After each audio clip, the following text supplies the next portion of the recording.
Hello students, welcome to my YouTube channel study biology. आज हम लोग देखेंगे structure of chromosome, cell cycle and cell division के part 2 के ऊपर। ठीक है, तो इस वीडियो में मैं जो ये चैप्टर है उसे पूरा कंप्लीट कर लूँगा, कवर कर लूँगा, इसलिए इस वीडियो को एंड तक देखें। और अगर आपने पार्ट 1 नहीं देखा है तो पार्ट 1 ज़रूर से ज़रूर देखें और मेरे चैनल को सब्सक्राइब करें। तो आज हम लोग क्या पढ़ेंगे उसे देखते हैं। सबसे पहले हम लोग पढ़ेंगे नीड फॉर न्यू सेल्स। हमारे बॉडी में न्यू सेल्स, नए सेल्स की क्या नेसेसिटी है, सेल साइकिल के बारे में पढ़ेंगे और सेल डिवीज़न के बारे में पढ़ेंगे। ठीक है, लास्ट में जो सेल डिवीज़न है उसके जो 2 टाइप्स होते हैं उनके डिफ्रेंशिएशन के बारे में भी बताऊंगा, तो ध्यान से इस वीडियो को देखें। तो सबसे पहला है नीड फॉर सेल डिवीज़न। ठीक है, तो सेल डिवीज़न का हम लोगों को नीड क्यों पड़ता है, तो उसका रीज़न होता है, पहला रीज़न जो है वो है हमारा ग्रोथ। ठीक है, जो सबसे ज़रूरी है वो है ग्रोथ। तो सेल डिवीज़न का ज़रूरत पड़ता है हमें ग्रोथ के लिए। तो ग्रोथ जो हो गया ये पहला पॉइंट। तो वो क्यों ज़रूरत पड़ता है वो आप देख लें। तो जो एक बेबी होता है उसको भी ग्रो करने के लिए सेल डिवीज़न की ज़रूरत है। जो ग्रोथ होता है बेबीज़ में, तो वो ग्रो कैसे करता है, उससे भी तो ज़रूरत होती है सेल डिवीज़न की। तो ये बेबी ग्रो कर रहा है, ठीक है, तो उसमें सेल डिवीज़न होगा। ये सीड से सीडलिंग से प्लांट निकल रहा है, तो वो भी ग्रोथ हुआ। ठीक है, फिर शीप का जो हेयर ग्रोथ होता है उसमें भी सेल डिवीज़न का हाथ है। तो सेल डिवीज़न जो है वो हमारे जो ग्रोथ है उसको अफेक्ट करता है। ठीक है, वो मेन हम लोग का जो ग्रोथ है उसका मेन रीज़न है सेल डिवीज़न, चाहे वो एनिमल्स हो या प्लांट। अगर लिविंग बीइंग है तो वो सेल डिवीज़न उनमें होगा, अगर वो मल्टी सेल्यूलर है तो। ठीक है, नेक्स्ट देखते हैं कि उसकी ज़रूरत क्यों है हमें सेल डिवीज़न की। तो नेक्स्ट इसलिए है क्योंकि नेक्स्ट है रिपेयर। ठीक है, तो रिपेयर के लिए क्यों ज़रूरत है, मान लिया जाए यहाँ आपके कहीं पर चोट लग गई, ठीक है, कट हो गया, तो वहाँ इस कट को हील करने के लिए जो ब्लड सेल्स है वो आगे आते हैं। ठीक है, तो यहाँ ब्लड क्लॉट फॉर्म होता है। तो ब्लड क्लॉट में है ब्लड प्लेटलेट्स, ये भी सेल है। ठीक है, ब्लड प्लेटलेट्स एक तरह के सेल है। और फिर जब इस जगह को पूरा हील करना होता है तो कौन हील करता है, यहाँ पे आपके नए सेल्स अराइज होते हैं। ठीक है, तो सेल डिवीज़न जो है वो रिपेयर के लिए भी ज़रूरी है। फिर अगला ज़रूरी क्यों है, आखिरी पॉइंट दिखाता हूँ आपको। जो अगला पॉइंट है सेल डिवीज़न की नेसेसिटी का वो है मायोसिस। ठीक है, मायोसिस जो है वो अलग तरह का सेल डिवीज़न है जो होता है रिप्रोडक्शन के लिए। जो बेबीज़ रिप्रोड्यूस होते हैं उनमें भी सेल डिवीज़न होता है, और सेल डिवीज़न एक अलग तरह का होता है जिसे हम लोग जानते हैं मायोसिस के नाम से, जो मैं आपको आगे बताऊंगा आगे। तो अगला देखते हैं हम लोग सेल साइकिल क्या होता है। तो सेल साइकिल जो है उसमें सबसे पहला जो फेस होता है वो होता है इंटरफेस। ठीक है, इंटरफेस। तो इंटरफेस का सबसे पहला फेस है G1 फेस। इस फेस को रेस्टिंग फेस के नाम से भी जाना जाता है, क्योंकि सेल में आपको इस फेस में ज़्यादा चेंजेस नहीं दिखती। ठीक है, आपको बाहर से आप उनके चेंजेस नोटिस नहीं कर पाओगे, लेकिन अंदर ही अंदर उनमें बहुत सी चीज़ों का सिंथेसिस होता है। तो G1 फेस में DNA सिंथेसिस, RNA सिंथेसिस और प्रोटीन सिंथेसिस होता है। ठीक है, जो सेल होता है उसके अंदर इन चीज़ों का डुप्लीकेशन और सिंथेसिस होता है। फिर अगला है DNA रेप्लिकेशन, जो S फेस में होता है। ठीक है, तो S फेस जो है उससे जाना जाता है DNA रेप्लिकेशन के लिए। रेप्लिकेशन क्या है, replication is same as duplication. ठीक है, तो DNA के लिए रेप्लिकेशन वर्ड का यूज़ किया जाता है। तो DNA जो है वो रेप्लिकेट करता है जब एक सेल से दूसरा सेल बनता है, तो दोनों में बराबर नंबर में क्रोमोसोम्स होने चाहिए, तब वो मीन्स जो सेल है वो कंप्लीट होगा, जो यूकार्योटिक सेल है वो कंप्लीट होगा। तो इस चीज़ के लिए DNA रेप्लिकेशन ज़रूरी है, क्योंकि अगर DNA रेप्लिकेट नहीं करेगा तो नंबर जो है क्रोमोसोम्स के वो कम रह जाएंगे। ठीक है, तो उस कमी को पूरा करने के लिए S फेस होता है, और फिर अगला फेस होता है G2 फेस। तो ये G2 फेस जो है इसमें भी DNA का सिंथेसिस होता है, RNA का सिंथेसिस होता है और प्रोटीन का सिंथेसिस होता है। ठीक है, जो G1 फेस में नहीं हो पाते हैं वो G2 फेस में होते हैं। और अगर ये फेस सेल ने कंप्लीट कर लिया तो उसके पास दो ऑप्शन होते हैं, या तो वो सेल डिवीज़न से बाहर निकल जाए या तो वो सेल डिवीज़न जो एम फेस होता है जिसे माइटोसिस के नाम से जानते हैं उसमें एंटर कर जाए। ठीक है,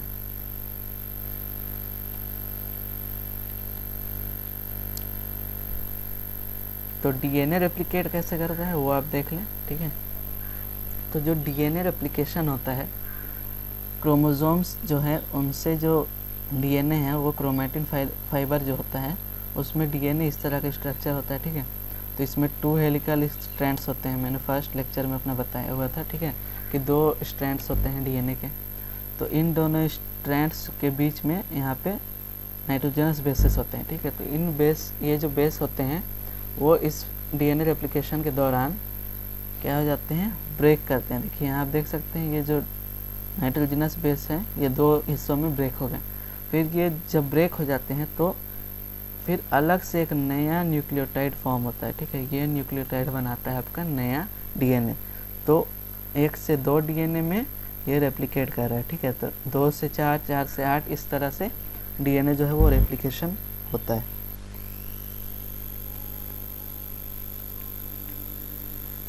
अगला हम लोग देखते हैं सेल डिवीज़न। जो सेल डिवीज़न है वो 2 टाइप्स का होते हैं। ठीक है, पहला होता है एम फेस जो माइटोसिस होता है। ठीक है, उससे जानते हैं एम फेस के नाम से। और एक होता है मायोसिस जो रिप्रोडक्टिव सेल्स में होता है, जो स्पर्म्स और ओव्यूल और ओवरी होते हैं उनमें जो है मायोसिस होता है। ठीक है, ये अलग तरह का, इसे एक मान लिया जाए कि ये रिप्रोडक्टिव सेल डिवीज़न, ठीक है, रिप्रोडक्शन का सेल डिवीज़न ये अलग तरह का होता है, इससे माइटोसिस से कोई लेना देना नहीं होता है। ठीक है, माइटोसिस के स्टेजेस को आप देखते हैं। तो माइटोसिस जो है उसमें सबसे पहला स्टेज जो आपने देख लिया वो था आपका इंटरफेस। ठीक है, ये इंटरफेस था पहला स्टेज। उसके बाद जो माइटोसिस है उसमें 2 फेस होते हैं। एक होता है कार्योकाइनेसिस जो यहाँ से प्रोफेस से लेकर टेलोफेस तक जो होता है उसे हम लोग बोलते हैं कार्योकाइनेसिस, और इसे जाना जाता है साइटोकाइनेसिस के नाम से। ठीक है, तो ये था सेल डिवीज़न के बारे में। तो इसे एक बार और डिटेल से देखते हैं। ठीक है, एकदम डिटेल में उससे मैं आपको बताऊंगा, तो इसे ध्यान से देखें। एक एक डिवीज़न आपके लिए ज़रूरी है, एग्ज़ाम्स में आते हैं। ठीक है, तो ध्यान से देखें।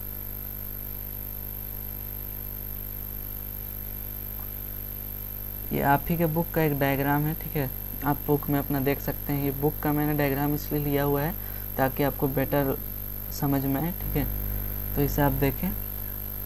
तो एनिमल सेल और प्लांट सेल यहाँ पे अलग अलग करके आपको बताया हुआ है, इसलिए मैंने इस डायग्राम को आप लोगों के लिए रिकमेंड किया है, इसलिए इसी डायग्राम के थ्रू मैं आपको बता रहा हूँ। तो सबसे पहला फेज जो था इंटरफेस, उसमें आप देख सकते हैं क्रोमैटिन फाइबर्स, जो यहाँ के क्रोमैटिन फाइबर्स होते हैं वो उनमें सिंथेसिस होता है, जिसे रेस्टिंग फेज जो बोलते हैं। वो जो डीएनए का सिंथेसिस है, प्रोटीन का सिंथेसिस है, आरएनए का सिंथेसिस है, वो सारे काम इंटरफेस में हो जाते हैं। इसके बाद आता है कार्योकाइनेसिस का पहला स्टेज, अर्ली प्रोफेस। ठीक है, अर्ली प्रोफेस में क्या होता है, एक चीज़ आप जान लीजिए यहाँ पे कि प्लांट और एनिमल सेल्स जो है उसमें कुछ जो है डिफरेंस होता है। ठीक है, उनके ऑर्गेनल्स में भी डिफरेंस होता है। अब आप देखें कि एनिमल सेल जो होता है उनमें वॉल नहीं होता है, सेल वॉल नहीं होता है, लेकिन प्लांट सेल में होता है। और जो एनिमल सेल है उनमें सेंट्रोजोम या फिर सेंट्रियोल, जिसे सेंट्रियोल के नाम से जाता है, ये जो आपको दिख रहा है ये पार्ट, ये सेंट्रियोल के नाम से जाना जाता है। ठीक है, तो ये सिर्फ एनिमल सेल्स में आपको मिलेंगे, प्लांट सेल्स में ये एब्सेंट होते हैं। ठीक है, तो यहाँ आप देख सकते हैं जो सेंट्रियोल होता है वो भी डुप्लीकेट हो जाता है। ठीक है, क्रोमोसोम्स तो डुप्लीकेट होंगे, डीएनए तो डुप्लीकेट होगा, लेकिन जो सेंट्रियोल होते हैं वो भी डुप्लीकेट हो जाते हैं और वो किधर मूव करना शुरू करते हैं, ऑपोजिट पोल में। ठीक है, मीन्स ये जो सेंट्रोजोम है, ये एक सेंट्रोजोम जो है वो इस यहाँ पे आएगा और दूसरा सेंट्रोजोम यहाँ पे आएगा। तो वो एक प्लेन में ऐसे सीधे जब पहुँच जाएंगे, अपने पोजीशन में आ जाएंगे, तब वहाँ से जो है सेल डिवीज़न शुरू होगा।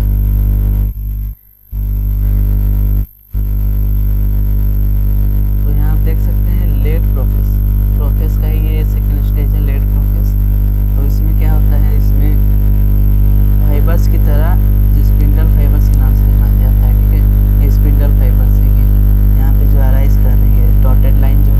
वो स्पिंडल फाइबर है। तो उस स्पिंडल फाइबर जो है वो सेंट्रियोल से निकलते हैं और एक सेंट्रियोल से दूसरे सेंट्रियोल में ये क्या करते हैं, उस जो क्रोमोसोम का तो सेंट्रोमेयर क्या होता है वो आप देखिए, ठीक है।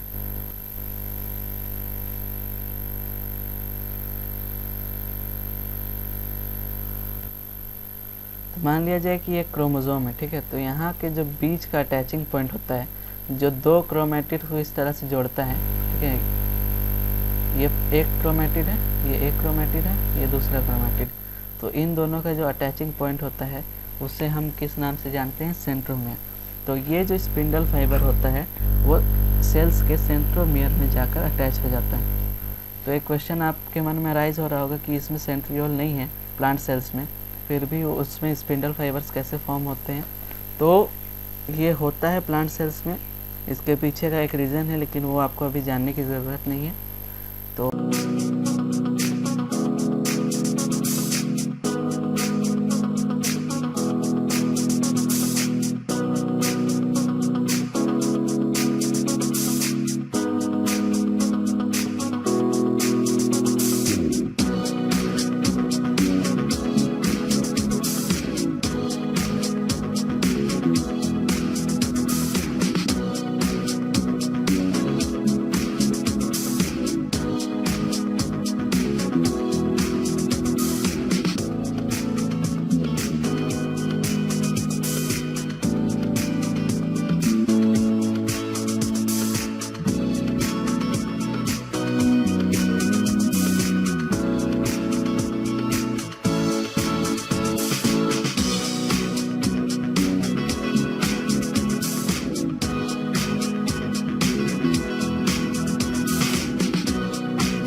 आगे देखते हैं। अगला फेस है मेटाफेस। तो इस मेटाफेस में क्या होता है, जब सेंट्रोमेयर आपका अटैच हो जाता है स्पिंडल फाइबर से, तो जो क्रोमोसोम है वो एक सिंगल इक्वेटोरियल प्लेन में क्या हो जाते हैं, लाइन हो जाते हैं, ठीक है।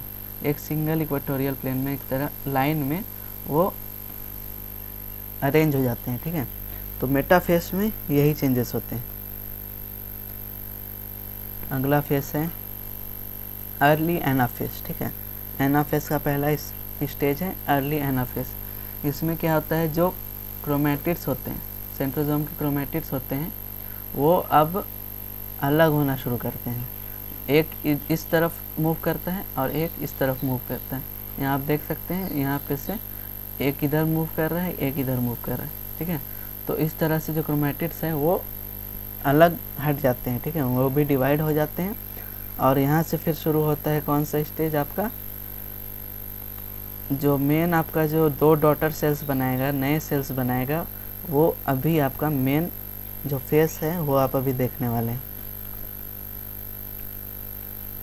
अगला है लेट एनाफेस, ठीक है। तो इस एनाफेस, लेट एनाफेस में क्या होता है, यहाँ पे एक फरो फॉर्म होता है, गड्ढे की तरह यहाँ पे एक फॉर्मेशन होता है, ठीक है। एक स्ट्रक्चर का फॉर्मेशन होता है, आप देख सकते हैं गड्ढे की तरह जो दिख रहा है वो फॉर्मेशन होना शुरू होता है। और जो क्रोमेटिड्स होते हैं वो कम्प्लीटली इधर अलग अलग पोल्स में चले जाते हैं, ठीक है, डिवाइड हो जाते हैं। अगला होता है टेलोफेस, ठीक है। तो टेलोफेस में क्या होता है वो आप देखें। टेलोफेस जो है उसमें जो फरो होता है, ये जो गड्ढा होता है वो और डीप होना शुरू हो जाता है, वो और डीप होता है, ठीक है, डीप होते जाएगा, जिससे फिर दो सेल्स आपके बन जाएंगे, ठीक है। तो यहाँ आप देख सकते हैं जो न्यूक्लियर मेम्ब्रेन होता है वो भी अब डबल हो गए हैं, दो हो गए हैं ना, और वो अब अपीयर हो गए, रीअपीयर हो गए, ठीक है। और जो क्रोमेटिन फाइबर है, क्रोमोसोम थे, वो अब क्रोमैटिन फाइबर में चेंज होने लगे, ठीक है। तो ये चेंज हो जाते हैं टेलोफेज में। फिर टेलोफेज से जब ये फरो पूरा डीपन होकर 2 सेल्स फॉर्म कर लेता है तो इन्हें कहा जाता है डॉटर सेल्स। और फिर ये जो डॉटर सेल्स हैं वो फिर इंटरफेस में जाते हैं, फिर उसी तरह का जो साइकिल है वो फिर से चलता है, ठीक है। तो एक डिफरेंस होता है एनिमल सेल्स और प्लांट सेल्स के डिवीज़न में, बहुत सारे डिफरेंस है, लेकिन मैं आपको यहाँ पे एक बता रहा हूँ, आगे मैं आपको सारे डिफरेंस बताऊँगा, ठीक है।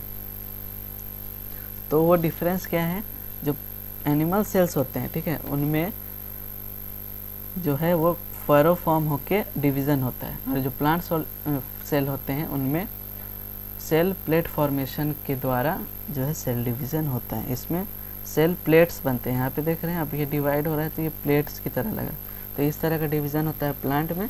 और जो एनिमल सेल होता है उसमें होता है क्लीवेज फरो फॉर्म होता है, ठीक है। तो आप एक बार बुक को अपने रिवाइज कर लें। अब अगला हो जाता है मायोसिस, ठीक है। इस मायोसिस को आपको सिलेबस में पढ़ना नहीं है क्योंकि एग्ज़ाम्स में नहीं आते हैं।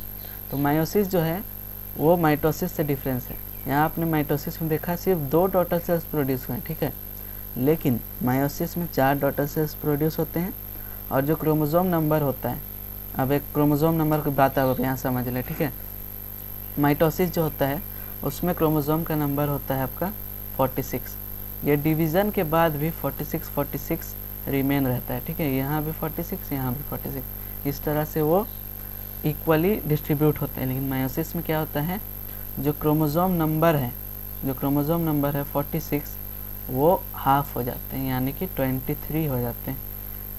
इस हाफ नंबर ऑफ क्रोमोसोम को बोला जाता है हैप्लॉइड सेल, ठीक है। हैप्लॉइड सेल मीन्स उसमें full set of chromosome present नहीं है, ठीक है।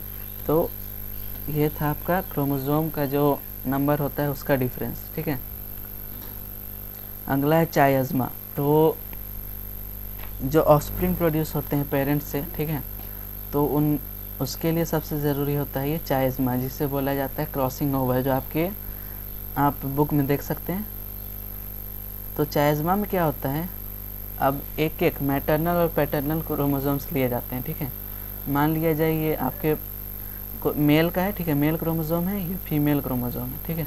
तो ये मेल और फीमेल जो क्रोमोसोम है वो अपना पार्ट, क्रोमैटिड का जो पार्ट होता है उससे एक्सचेंज करते हैं। आप देख सकते हैं ये जो पार्ट है यहाँ पे एक्सचेंज होना शुरू हो रहा है, और जो फीमेल पार्ट था वो मेल क्रोमोसोम में दिख रहा है, जो मेल पार्ट था वो फीमेल क्रोमोसोम में दिख रहा है, ठीक है। तो इस तरह से जो पार्ट का एक्सचेंज होता है, इसी प्रोसेस को हम लोग पूरा बोलते हैं चायज़मा, ठीक है। तो आपको बस इतना ही जानना था इस वीडियो में।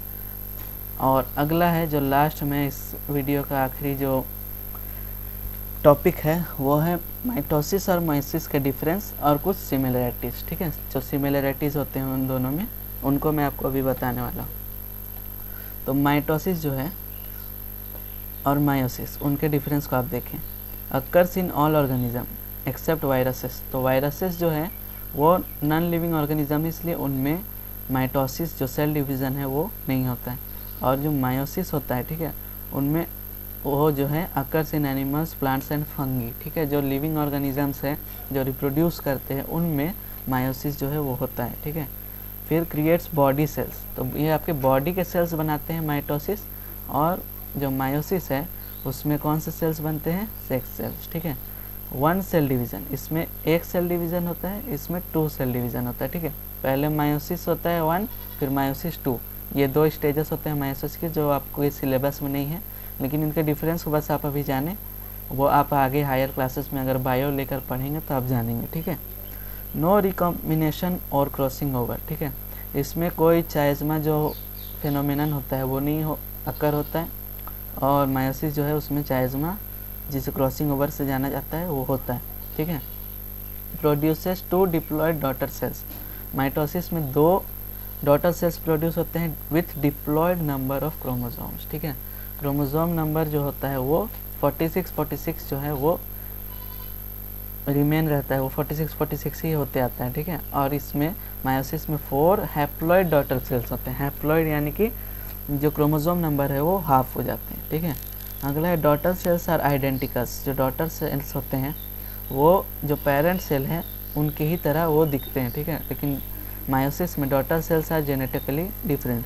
तो मायोसिस जो है वो रिप्रोडक्शन का, इसलिए वो जेनेटिकली डिफ़र करते हैं एक दूसरे से, ठीक है। तो और इन दोनों का जो सिमिलरिटी होता है वो आप देख लें, क्रिएट न्यू सेल्स, दोनों ही स्टेजेस में आपके न्यू सेल्स प्रोड्यूस होते हैं।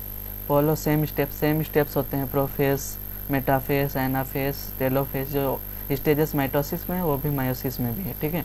Begin with one parent cell, one parent cell से वो शुरू होता है, मीन्स एक सेल से सेल्स प्रोड्यूस होते हैं। तो यही था आज का video. Hope you like this video. अगर आपको मेरे इस वीडियो से हेल्प मिला, आपने कुछ जाना, तो प्लीज़ मेरे वीडियो को लाइक करें। आपको कुछ भी डाउट हो तो कमेंट करें, ठीक है। मैं आपके डाउट्स ज़रूर क्लियर करूँगा। Thank you.